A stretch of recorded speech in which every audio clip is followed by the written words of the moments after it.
Good morning, everyone, and welcome to this week's episode. Today, we are talking with Wade Little from Moira Brothers Properties. Good morning, Wade. Thanks for joining me. Good morning, Jen. How are you doing today? So let's just kick it off here and tell us a bit about your journey and why you decided to become an entrepreneur. For sure. Honestly, my journey to entrepreneurship was kind of stumbled upon by accident. Like it was never like a childhood dream of mine or anything like that. Like ever since I was a kid, I always wanted to be a teacher. I loved school and I loved working with kids. So I always babysat. I always ran camps in the summers. I did that sort of thing. So that's what I went to school for was I went to in concurrent education at Brock and got my teaching degree. And I graduated back in 2018 and then took some time off to go travel. But then when I came home, I did get into the teaching stream and started that whole process because it is a little bit of a process. But then when I did come home, like I was always, mom always raised me to kind of be financially literate. So I had saved some money and I had a little bit of savings there after I paid off my school debts. And then my brother was also is also a realtor. So he kind of came to me with a property back in 2019. And back then it was only $199,000. So in my savings, I had enough to purchase that property and then had a little bit of money for savings. And my whole goal there was just, so it was a duplex. So I was just looking and it was in terrible shape. It was an old, like 1887 was when it was built. So it needed a lot of work. It was very dated, but back then to get into the market, I just knew I had to do whatever I had to do. And my whole goal there was just renovate the upstairs and then move someone in. I'll renovate the downstairs and I'll live there. So didn't have a tool to my name, not handy at all. Like I never had done anything like that. So I was taking a huge undertaking. I borrowed all my brother's tools between YouTube and everything else. I fixed up that upper unit, got it rented out, started on that downstairs unit.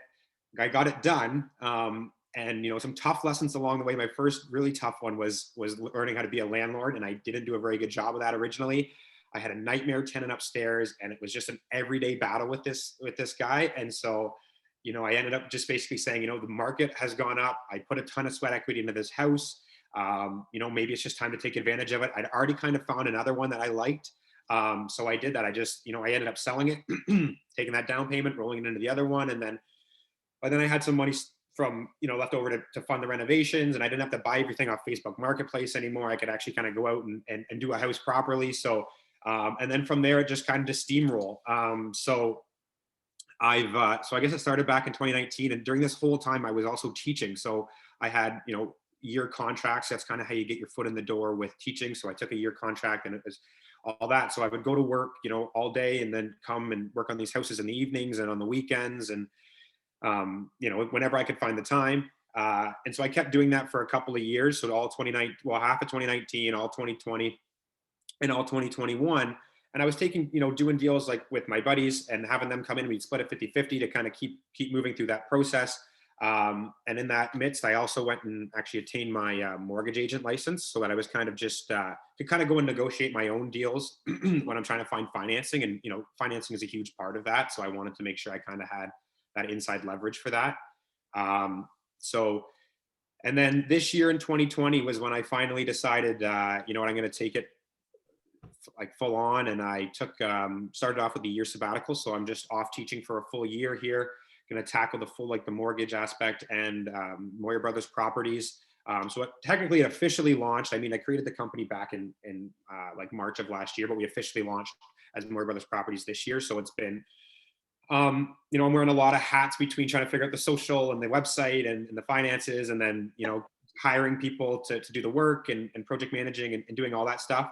But we've got some really good projects on the go right now. We're finishing up some, and we're just looking, like I'm taking my home builders, Ontario home builders course here. So we're kind of stockpiling on a few lots that we're looking to build on in the next year. We've got some really interesting flips and rental properties that we're working on right now. But honestly, it's been a fly by the seat of your pants. It's been trial by fire, but it's been an amazing experience. And I love entrepreneurship. Like I really don't see myself going back to teaching. It's more just like kind of that safety net of holding that year sabbatical to hold that position for me. So I have nothing to lose. So I'm going to go at it with everything I've got and just, see how big we can take it. I think it's going to be big. Honestly, I'm very hopeful. Yes. Yeah. So one piece of advice you wish you had before you started. One piece of Best advice. uncle ever. I love This is like, that's a tough one, and I thought about that, like, and I honestly think I'm glad I didn't know. Like, I didn't have a whole bunch of background, so I'm almost kind of thankful that I didn't know much, because if I would have known like how much work it would have taken and all the things that I didn't know, I probably would have been, a little bit more hesitant to take it all on and to jump in with 2 feet. Like the fact that I didn't know much, um, and I just had the foundation of like a good work ethic and very driven and that kind of stuff. Like that, I'm thankful. I'm very lucky to have that. But as far as like knowing, I think the more I would have known, the more I would have been tiptoeing into it. Where like honestly, I was just like, buy this house, put the boots to the ground, and go get it done, and put all the sweat equity you have, put all the time into it you have, and just like learn as you go. You know what I mean? So there's a ton of things, a ton of stuff I wish I had known, but if I had known, and again, I think it would have, things would have happened a lot differently. So I'm kind of thankful I didn't know a whole lot. flying blind is always better. Yeah, it sounds unorthodox, but I think it's worked. So any tips and pointers that you may have for other entrepreneurs? Um, that's another good one. Like, I think I have a ton of learning experience I've had, and I think a lot of mine, again, because I've kind of been doing it on my own. Like, obviously, I've had help from a lot of people, but in terms of being like in house, it's been all on me. And they're also cliche, but honestly, like the biggest one that I've stuck by, and that keeps me going, is just like, you can't be afraid to fail. And like I've failed. I fail all the time. I make mistakes so many times, and honestly, it sucks because like I'm learning it the hard way. So it's like, and I'm in a very expensive industry. So when I do make mistakes, it does cost me a lot of money. Like, and that's one of the reasons I got into mortgage brokering, was because like I took the wrong mortgage multiple times, and it cost me, tens of thousands of dollars when you have to break those mortgages and stuff like that. So like those are tough lessons to learn. But you're not like learning them that way, you never make those mistakes again. And if you just keep that mindset of like, if I'm going to fall forward, and then like, get back up, dust yourself off. And like, I always, whenever I have one of those really tough, like moments where like it's a tough learning lesson, like, I always kind of think to myself, there's like kind of like every action has a reaction. So I can sit here and be pissed off and be upset, but that's just going to drag it out longer. And then I'm just going to be, it's like kind of like sit there and wallow in it for like maybe an hour, but then get on with it, and start to attack it and find that solution. Cause like, I don't know, I just find things come at you so fast. And if you don't hammer that problem out right away, there's another one coming tomorrow. Like it's it never stops. So I think that would be the biggest one, is just like, don't be afraid to fail. And then honestly, if you find something you're passionate about, like that's just gonna, like, passion trumps so much other stuff. You know what I mean? Like if you love getting up every day and doing what you're doing, like, there's a lot, like majority of the nights I don't put my computer down till very late in the evening. And it honestly, like, but I'd rather be doing that than watching TV. So it's like something that doesn't even really feel like work to me all the time. So that's, I think, the biggest driving force. You could have everything else in place, but if you don't love what you do, it's going to fizz out, right? Like that flame's going to slowly dwindle.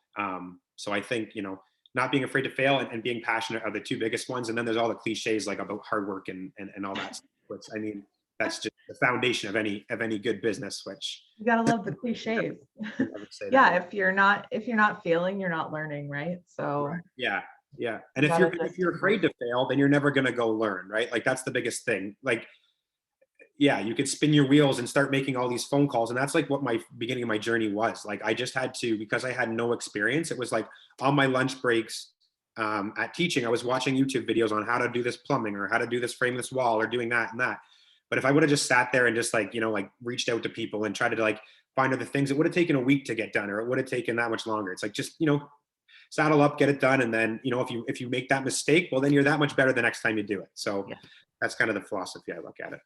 Yeah, I'm the same. I'm like, let's just do this. Let's just Yeah. get it done. I have an idea and I'm going to build a new business today. That's kind of the way I roll. And I believe in it. So yeah.